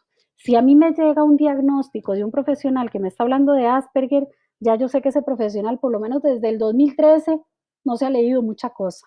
Si me llega un diagnóstico de un psicólogo, por ejemplo, que primero, si me dice que tiene una condición, ya de por sí a él no le toca. Pero si dice que hay unas sospechas y que le parece que algunas conductas puede ser que se parezcan y que por favor vayan a un médico y me habla de Asperger, ya también, ya yo vi que esa persona tiene muchos, muchos años de no leer. Entonces, eh, esa es la diferencia. Oficialmente se llama trastorno del espectro del autismo. Eh, las organizaciones sociales, todas las personas que están trabajando con esta población hablan de trastorno del espectro del autismo. Ya no se habla de Asperger, a menos que sean personas que han sido diagnosticadas hace mucho y que no quisieran cambiar como la palabra, pero ya casi no se habla. La manera correcta, bueno, yo digo la manera oficial, así como que yo vaya a decir que es la correcta, me parece que sí, pero no puedo prometerle porque el vocabulario y el lenguaje cambia con el tiempo. Eh, PAME, PAME, recursos, sí, las organizaciones sociales, hay muchísimas, yo sí les recomiendo a las que están escuchándome que son mamás que busquen, por favor, organizaciones de familias, es una delicia cuando ustedes entran al chat o cuando entran al Facebook de estas familias y hay un montón de mamás viviendo exactamente lo que ustedes están viviendo, entonces, ¿verdad? Dicen cosas que si uno dice en la familia de pronto no tienen sentido, pero donde uno lo dice ahí, lo pregunta ahí, no sé, hay montones de mamás que lo acompañan a uno a entender qué es lo que está pasando y a dar recomendaciones. Entonces, lo primero, busquen esas redes de apoyo, traten de abrir canales, traten de encontrar otras personas y eso también va a provocar que como organizaciones tengan mayor fuerza para poder exigir los derechos que tienen como población con necesidades. Entonces, personas con pocos recursos, lo primero, irse al EVAIS, pero ya, para empezar, el proceso de diagnóstico. El proceso de diagnóstico toma su tiempo, eh, pero sí hay diagnósticos, sí hay terapeutas, sí se supone que hay psicólogos. El problema es que tenemos que de verdad que armarnos para exigir un poquito más. No es lo suficiente, definitivamente, no es lo suficiente. Entonces sí, sí, definitivamente. Eh, recursos de internet, comunitarios, etcétera, recursos en terapia comunitarios, yo solo conozco la asociación de San Ramón allá de Alajuela. Ellos tenían un proceso lindísimo en el que tenían unos terapeutas y médicos contratados, ¿verdad? Que llegaban una vez por semana o cada 15 días y daban terapia como con precios muy accesibles. Entonces habían armado toda una red en la que tanto los profesionales como las familias daban, dando y armando grupos y todo para poder tener una terapia un poco más accesible. Pero son muy pocas las experiencias que he visto de eso y deberían de haber más. Y para que hayan más experiencias en este sentido, tiene que haber más redes de apoyo, más familias y más profesionales organizados exigiendo que se cumplan los derechos de la población. Recursos en Internet, lindísimos, sí, hay un montón de páginas, ahí me pueden inscribir y yo les doy para no hacer aquí publicidad, pero sí hay familias súper lindas organizadas en las diferentes provincias, hay familias organizadas también en redes, eh, yo estoy en unos 2.678 chats que disfruto mucho, oír las experiencias de cada uno. Hoy, que es el Día Mundial, hay muchísimas páginas que están haciendo videos, que están dando apoyos. A nivel terapéutico es complicado, como que yo le puedo decir, si se meten a Pinterest y buscan algo así como profundo, es complicado, pero sí se puede buscar algunas cosas que se puedan hacer desde la casa. El manual de esta profesora es buenísimo, ahí dan ideas súper lindas también. Isa, a mí no me han dado el nivel. Eh, sí, si ya fue donde el neurólogo o el, vamos a ver, o el psiquiatra, es que me preocupa que no me estén viendo bien, porque imagínense, yo que me pinté los labios y todo, pero sí me veo, ¿verdad? Ok. Eh, el grado depende de los requerimientos de apoyo, entonces es un poco como, vamos a ver, no voy a decir subjetivo porque bueno, no se puede hablar de subjetivo en términos de diagnóstico, pero si el chico requiere mucho apoyo va a ser un nivel 3. Si el chico requiere poco o ningún apoyo en cada una de las áreas va a ser nivel 1. Entonces sí, bueno, a usted le pueden decir, bueno, el suyo es nivel 1 o nivel 2 o nivel 3 y eso no va a hacer gran diferencia porque usted sabe lo que él o ella necesita realmente. Entonces no va a ser un gran cambio, el cambio va a ser en las conductas. El suyo, vamos a ver, no me acuerdo si había puesto aquí arriba cuántos años tiene, pero a veces pasa, no, me parece que no ha puesto cuántos años tiene. Orotina, sí, qué lindo, ya sé quién es Isa, hey, hola. Eh, a veces cuando están en cierta edad, que están con los procesos de comunicación abiertos todavía, que no sabe uno si van a verbalizar pronto, si están a punto, los doctores no dan el nivel porque bueno, puede ser que en poco tiempo ese nivel cambie. Los niveles sí pueden cambiar, ¿verdad? Yo puedo tener un chico que de pronto el médico dijo que tiene trastorno del espectro del autismo nivel 2 porque tiene varias dificultades en el área de comunicación y cuando implementamos comunicación alternativa, pues entonces ya no tiene esas dificultades específicas en comunicación y ya pasa a ser, digamos, nivel 1. No es fácil, no es rapidito, pero esos niveles sí pueden variar porque dependen de los requerimientos de apoyo. A ver, ahí está campus estudiantil. Eso en términos de apoyo, yo sí siento que es muy importante también que conversemos siempre con las maestras, que les demos los apoyos que requieren. También pasa mucho que tenemos esta idea de que tenemos que ser como las familias defendiendo a nuestros hijos contra las docentes y de pronto las docentes defendiendo a los chicos contra las familias y eso definitivamente no lleva a ningún lado. Yo sí le pido siempre a los profesionales que trabajamos con esta población que abramos los canales de comunicación, que abramos el trabajo en equipo. A las mamás siempre les digo, por favor, apenas usted entre a la primera reunión con su maestra, dígale, yo vengo a ver en qué le ayudo, cómo la puedo apoyar, cómo podemos sacar esto juntas. Yo entiendo que las características de mi hijo son esta, lo estamos trabajando así, así, así en la casa y vengo a ofrecerle mi apoyo. A las maestras de la misma forma por favor, abran los canales de comunicación. Si ustedes se ponen como un poco cerradas o algo así, ya de una vez ya empiezan perdiendo. Hay docentes buenísimas, hay docentes que requieren un poco de apoyo. A esas docentes que requieren un poco de apoyo, lo mejor que se puede hacer es darles apoyo, porque si no, no llegamos a ningún lado. Entonces hay que buscar las herramientas para darles apoyo. De hecho, Isa, que está ahí, por ahí, conectada, está buscando los apoyos para poder darle a la comunidad el apoyo que requiere y a las docentes los apoyos que requieren. Entonces eso es importantísimo. Y aprovecho para decir aquí, si hay algunas docentes conectadas, que espero que sí, que cuando nosotros trabajamos con esta población, como hay una alteración en esta parte de la comunicación, la parte académica de la escuela, a veces como que los chicos nos quedan debiendo en la parte académica y a nosotras como docentes nos da como una angustia existencial que el chico o la chica no esté logrando leer en el momento que yo esperaba que leyera y de pronto como ve uno otras conductas y le parece que es muy funcional, pero ¿por qué no lee? ¿Por qué no escribe? ¿Por qué no? Bueno, tiene que ver con el proceso de comunicación y para la docente sí es duro porque uno quisiera que los chicos, ¿verdad?, salieran leyendo, salieran escribiendo, salieran conociendo las regiones socioeconómicas, no sé, sabiéndose las reglas de divisibilidad y esto en esta población no siempre pasa, aunque los chicos tengan una capacidad cognitiva que pareciera que sí deberían de poder lograrlo. Entonces, como docentes, de pronto nos frustramos mucho. Entonces, ¿qué recomendación le doy yo a las docentes? Lo primero es que se pongan a pensar qué es realmente lo que hacen ustedes en el aula. Porque las docentes, ahí tengo un par de videillos que en algún momento ojalá me lo pidan y se los paso, las docentes a veces pensamos que solo estamos trabajando la parte académica, que solo estamos trabajando la sílaba directa, que solo estamos trabajando conceptos matemáticos. Y lo que hacemos como docentes es tanto, tanto, tanto, tanto en las otras áreas y en muchas áreas, y marcamos a los chicos y a las chicas de tal manera que si perdemos eso de vista también estamos perdiendo un montón. Yo creo que aquí todos recordamos al docente que nos traumatizó para mal o que nos marcó para bien, y eso nunca tiene que ver con lo académico, tiene que ver con otro montón de cosas. Yo en todos mis años nadie me ha dicho, uy, es que ese fue mi profesor favorito porque finalmente entendí las funciones cuadráticas, ¿no? Tiene que ver con motivación, tiene que ver con el amor, tiene que ver con el cariño, tiene que ver con las reglas que aprendió a seguir, tiene que ver con la estructura que le di yo, con la seguridad de que podía lograr algunas cosas. Entonces, como maestras, y les voy a enseñar un dibujito que tengo aquí, lo que hago yo es que ellas traten de poner luz en las otras áreas que están trabajando con estos chicos para poder ver los logros más claramente.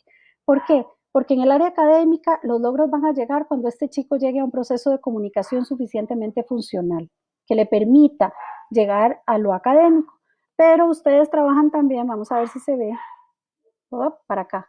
Ustedes trabajan también con otro montón de áreas, vean, con la conducta, con las emociones, con la parte social, con lo académico, que ya lo había mencionado, y también trabajan con las familias. Si ustedes están claras de qué es exactamente lo que se está trabajando en esas otras áreas con estos chicos y estas chicas, van a sentir que sí, que están avanzando, porque realmente están avanzando un montón y le quitan un poco de luz a esa parte académica que las atribula tanto. ¿Cuál ha sido mi experiencia?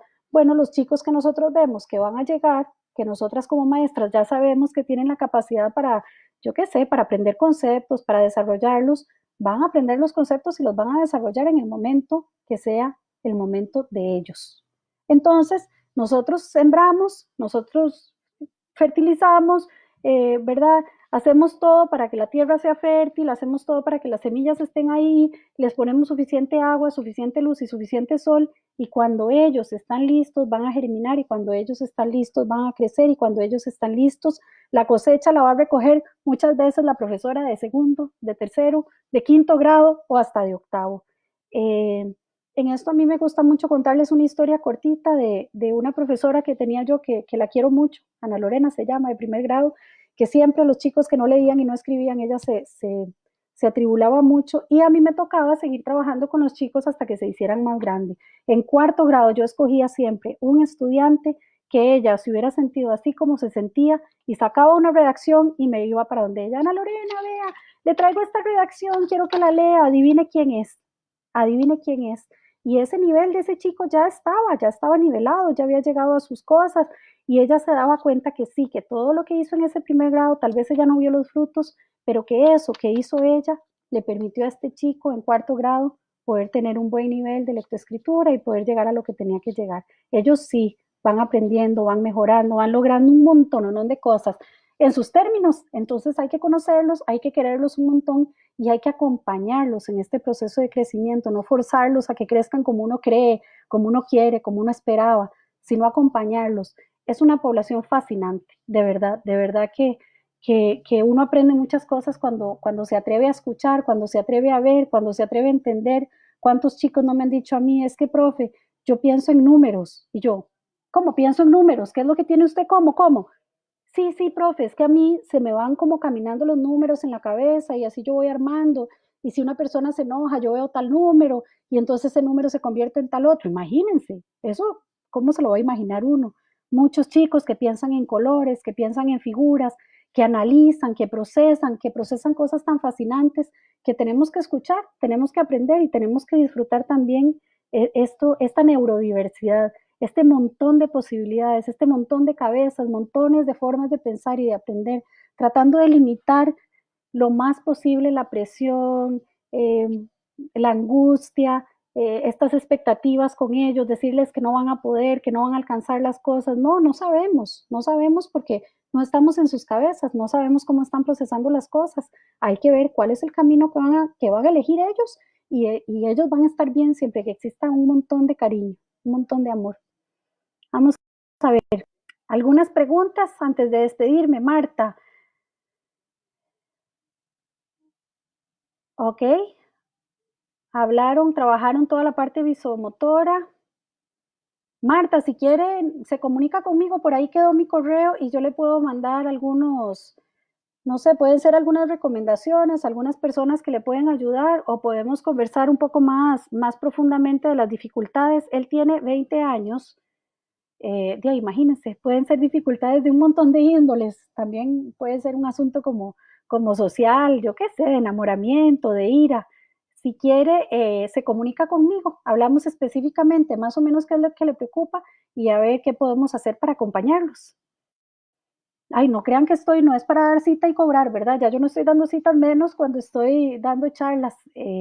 Así que es nada más para conversar un ratito y para darle luz de hacia dónde puede ir. Giselle, sí, esa frustración es es muy común en las docentes porque uno no entiende muy bien qué está pasando y no sabe qué más hacer.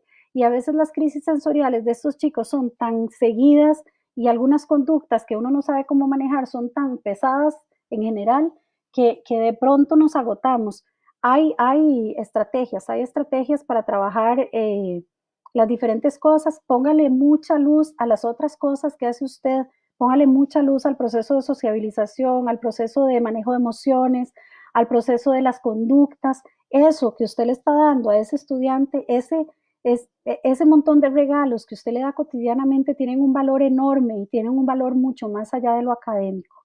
Como les dije al principio, muchas de las cosas, de las tal vez conductas disruptivas, de las angustias que vivimos con esta población, se deben al proceso de comunicación. Entonces, abramos canales de comunicación. Si él no me escucha, no me está poniendo atención, ¿qué es lo que está pasando? Bueno, quiere decir que cuando yo hablo, él seguro, ¿no? Entonces, complemento lo que le estoy diciendo con un dibujo que puede ser súper coloquial, que son los que uso yo, ¿verdad? Dibujitos de palitos, o puede ser algo más formal, que le complemente, ahí se ve, ¿verdad? Que le complemente y yo le digo, bueno, es hora de trabajar y le pongo ese dibujo y ya él va a entender de una manera más fluida. De todas formas, me puede escribir también si son cosas más específicas. Aquí en el colectivo tratamos de apoyar, ya sea por teléfono, por WhatsApp, por correos, dar las herramientas que se necesiten y tratar de brindar los apoyos o referirlos a grupos, personas, familias que puedan acompañarlos también. Eh, sí, Giselle, sí, pero usted los ve grandes, de verdad, yo le digo a las familias, no piensen en el chico de 3, de 4, de 6 años, porque hay caminos que vamos a tener que recorrer, que a veces nos asustan, que a veces no sabemos qué va a pasar. Piensen en el hombre de 25 años, piensen en quién es ese hombre que quieren ustedes tener en la casa, bondadoso, eh, ¿verdad? Que pueda hacer, vivir una vida plena, que sea funcional en muchas cosas. Piensen más allá y vamos caminando poco a poco hacia ese camino. Eh, Maggie, gracias.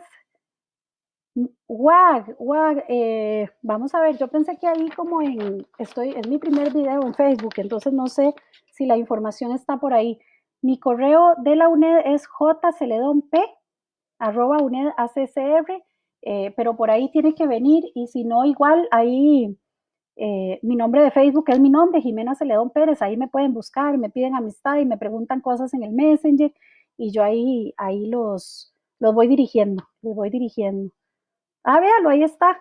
Ya Campus Estudiantil les puso el correo. Jime, para los que somos de recursos humanos, lindísimo, lindísimo. Primero, que tal vez me faltó decirlo porque he hablado muchísimo y de verdad que esta población me apasiona. Bueno, y otro montón de poblaciones. La verdad, a mí todo me parece como emocionantísimo. En recursos humanos y en relaciones también interpersonales, se me olvidó decirles como un detalle que a mí me gusta siempre. Una de las mayores ventajas de la población con trastorno del espectro del autismo es que la grandísima mayoría de las personas que están dentro del TEA, por sus características de literalidad y de rutinas, tienen dos ventajas enormes. Primero, que la literalidad da para tanto, que es muy difícil que digan algo que no es cierto, que manipulen la verdad o que traten de transformar un poco las cosas. Eso es una ventaja enorme, porque lo que te dicen es, y lo que proponen lo cumplen, porque está la literalidad que tienen que hacer lo que están diciendo. Entonces, es una ventaja enorme. Yo les digo a las chiquillas que cuando consiguen una pareja que está dentro del TEA Es lindísimo porque es lo que es.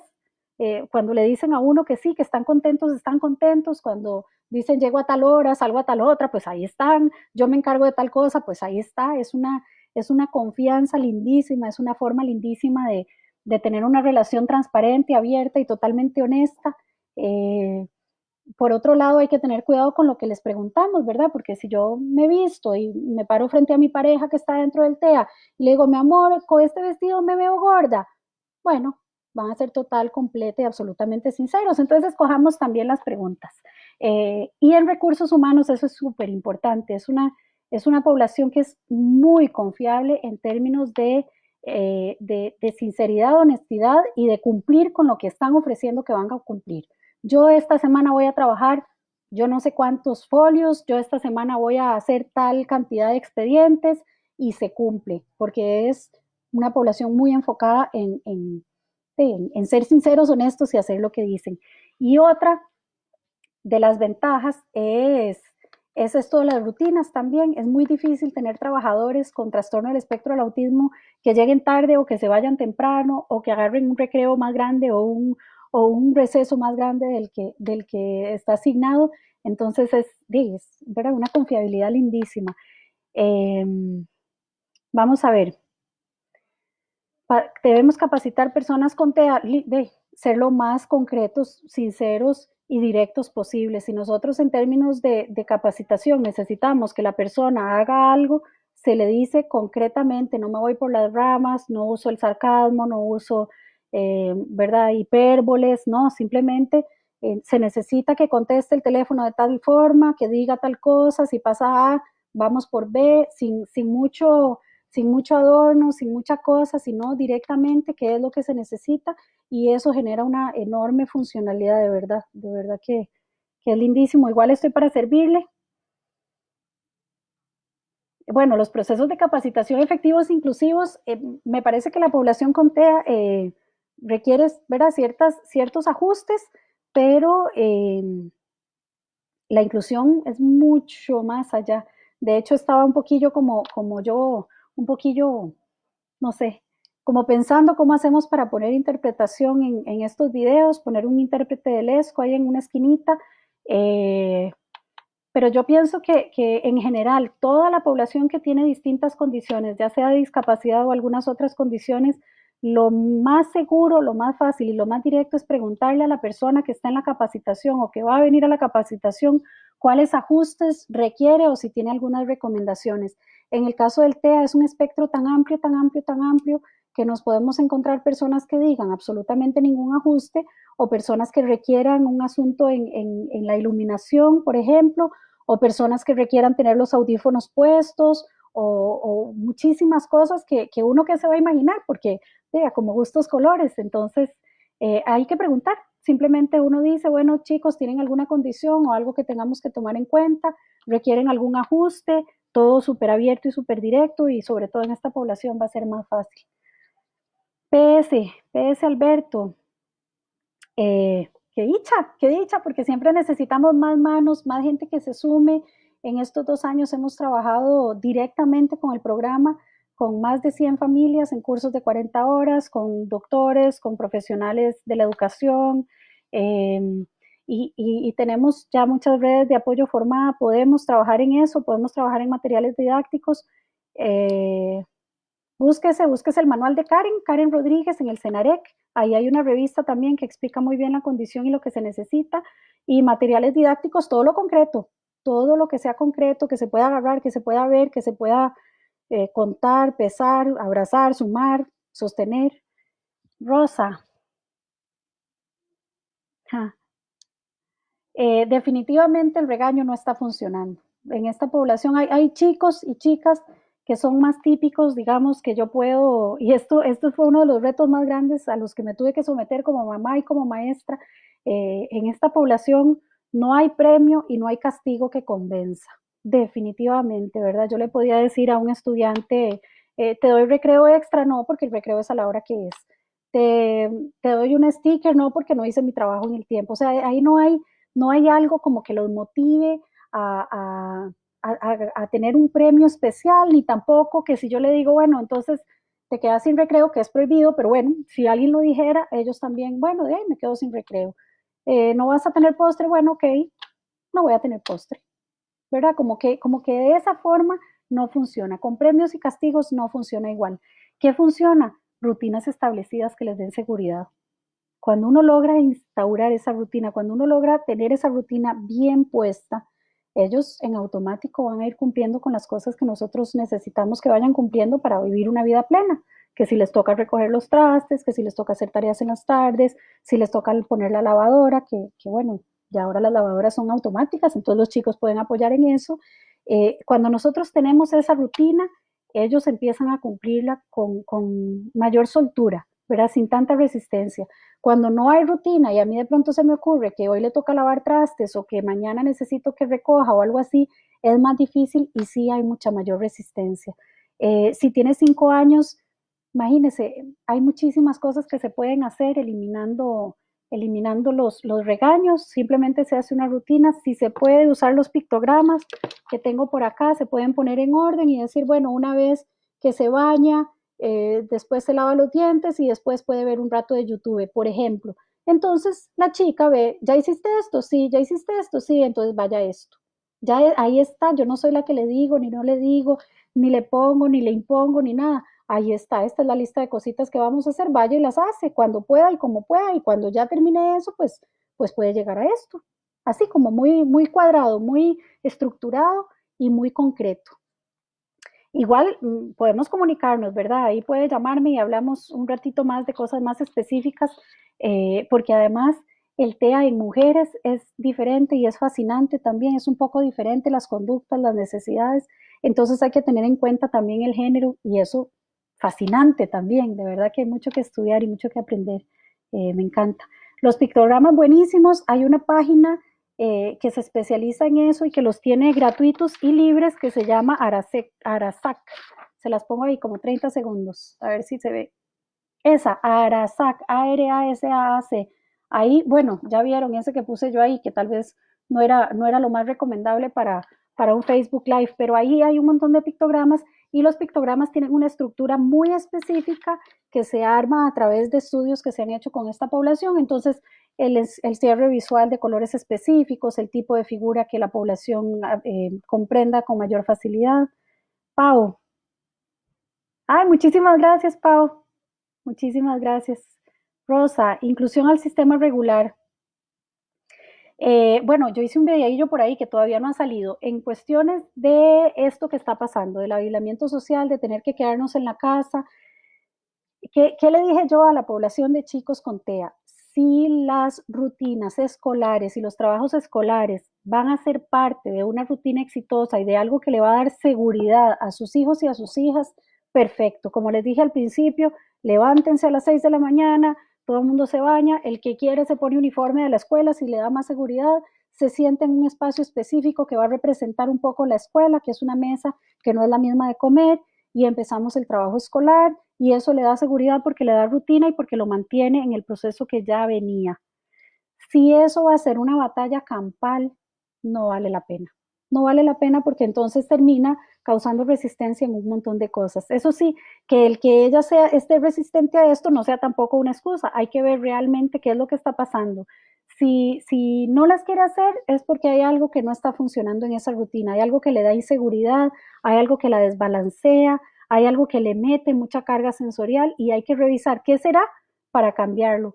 A nosotras las mamás nos imponen muchísimas cosas en la crianza, cuántas, no voy a decir suegras, porque qué feo decir suegras, pero cuántas personas de pronto, mira, el campus ya subió a la página de Arasac, cuántas personas de pronto le dicen a uno que lo que necesita ese chiquillo es, no quiero decirlo, pero que lo que necesita es faja, o que lo que necesita es chancleta, o que lo que necesita es más límites, más presión.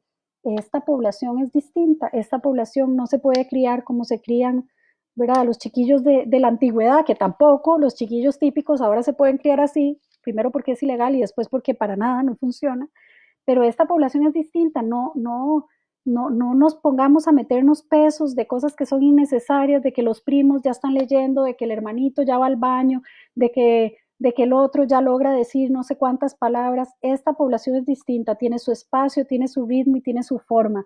y nosotros podemos aprender a amar ese espacio, ese ritmo y esa forma, a entenderlo y a saber que las cosas van a estar bien, siempre que sea, ¿verdad? Que todos tenemos que ser funcionales, todos tenemos derecho a vivir una vida plena, pero tenemos que trabajar, tenemos que hacer las cosas y tenemos que disfrutarlas también. Entonces, vamos enseñándoles ese disfrute.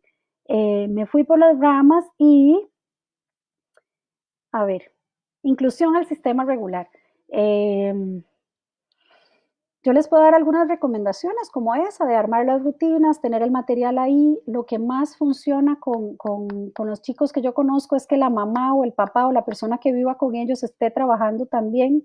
No hay forma más rápida de generar que un chico, cualquier chico, se ponga a trabajar cuando está la mamá a la par con un papel también trabajando, o cuando está el chico en la computadora y la mamá también.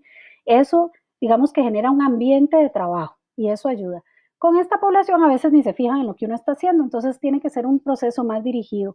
Puede tratar de implementar rutinas, pero no le puede meter ninguna carga emocional a todo este proceso. Si usted se desespera, ella se va a desesperar. Si usted está al borde, ella va a estar al borde. Si se puede hacer como algo bonito, como algo cotidiano, como algo de disfrute, entonces se implementa. Si no, déjelo ir, no sé cuántos años tiene, pero déjelo ir. Llámeme, tal vez podemos hacer mándeme un mensaje y vemos cómo hacemos. Tal vez podemos implementar algunas cosas a ver si funciona, pero no se meta mucha carga emocional. Hay que escoger las batallas, hay que escoger la crianza, hay que criarlos a ellos con mucho amor, con muchas posibilidades y el pleito constante no les va a ayudar. Así que hay que dejar ir esas cosas. No sé si, ay, vean también el vínculo del Senarec. Muchas gracias, muchachos. Ahí en los comentarios tienen los vínculos de las diferentes cosas que les he hablado. Casi que les voy a poner así como fotos random a ver si los compañeros se encuentran en Pinterest y la ponen ahí también. Aquí está la foto de la diferencia entre la rabieta y la crisis sensorial. Viera, sí es súper, súper detallada para poder trabajarla. No sé si tienen algunas preguntas, si tienen algún comentario, algo que quieran compartir ahí en los comentarios o que quieran conversar. Si no, para ir dándole un cierre a esto, sabiendo que es un día súper especial porque estamos concientizando, estamos nos dando cuenta del montón de personas que existen en el mundo, con el montón de formas, con el montón de colores, con el montón de habilidades. Estamos tratando de abrir un mundo en el que quepamos todos. Yo siempre le digo a las personas, todos tenemos que caber aquí, no es que las personas tienen que forzarse a, no, es que podemos ya a estas alturas crear un mundo en el que todos quepamos, en el que todos podamos ser felices y vivir vidas plenas. Entonces, entonces sí, sí es importante que sigamos construyendo. Eh, sí, Silvia, tiene toda la razón, cuando ya está bloqueado en la parte sensorial, ya no, ya no. Por eso es que tenemos que generar todas las herramientas y tenemos que generar esta rutina que los lleve como en tobogán casi, ¿verdad? Como que ellos ya en automático se vayan. Pero si nosotros chocamos con ellos, y esto va a sonar feo y por favor no corten ese pedacito y lo saquen de contexto, no vamos a ganar. Si nosotros entramos en un pleito, si entramos en una batalla y si entramos en una guerra, con esta población no vamos a ganar. Tenemos que ir a la par, tenemos que ir de la mano y tenemos que ir acompañando, porque ellos son más duros, más fuertes y más seguros de lo que uno como mamá o de lo que uno como maestra puede aguantar. Entonces, ¿para qué pelear? Si para pelear se ocupan dos, mejor nos vamos de la mano como un equipo. Muchas gracias Silvia y chiquillos y todos los que se conectaron. Espero que hayan disfrutado, espero que la información les sirva. Yo sé que es muy rápido, yo sé que es muy corto. Con esta población hay muchísimas cosas súper lindas que se pueden ir haciendo, que se pueden trabajar. Eh, de la ira, esta le voy a ser muy honesta, la saqué de un lugar muy, muy científico y difícil que se llama Pinterest. Entonces pueden poner ahí diferencia entre rabieta y crisis. Hay varias diferentes que andan por ahí. Vamos a ver, por ahí yo imprimí otra. Esta también, de la diferencia entre hipo e hiper. Bueno, hay un montón de información que pueden ir buscando. Muchas gracias, chicos. Entonces, ya los voy dejando y quedo para servirles para cualquier cosa que necesiten. Chao.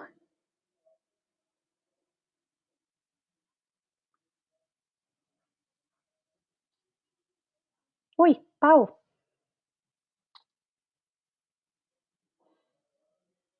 Exacto, relajarse un poco, hacer actividades que les gusten. Ven, es que ya Pau me puso algo y me parece lindísimo. El trastorno obsesivo compulsivo es muy cansado para las familias, da susto para las familias también, pero también tiene su magia, ahí su magia que uno va descubriendo cuando ellos se van haciendo más grandes y su forma de aprovechar toda esta diversidad para ser seres humanos, ¿verdad? Funcionales y que puedan aportarle al mundo y que puedan vivir una vida plena, lindísima. Pau, sí, la verdad es que qué dicha que se están relajando. Este es un momento para quererse mucho en familia, hay mucho miedo ahí afuera, las personas con TEA que tienen esta literalidad, si uno los asusta, se asustan, no los asusten, quiéranlos mucho, siempre con la higiene y todo, pero con muchísimo amor y disfruten, ellos se van a acordar, dentro de muchos años van a decir, ay sí, esos 15 días, 3 semanas que pasamos viendo películas, acurrucados, haciendo cosas, disfrutando. Entonces sí, sí, sí, aprovechen, aprovechen el tiempo que se puede. Gracias, Diana, Diana, muchísimas gracias. Espero que de verdad la haya disfrutado y ahí quedan los vínculos y quedo yo para cualquier cosa. Gracias, Pame, por acompañarnos. María Elena también. Gracias. Ay, cuando quiera, usted me dice y lo hacemos. Gracias.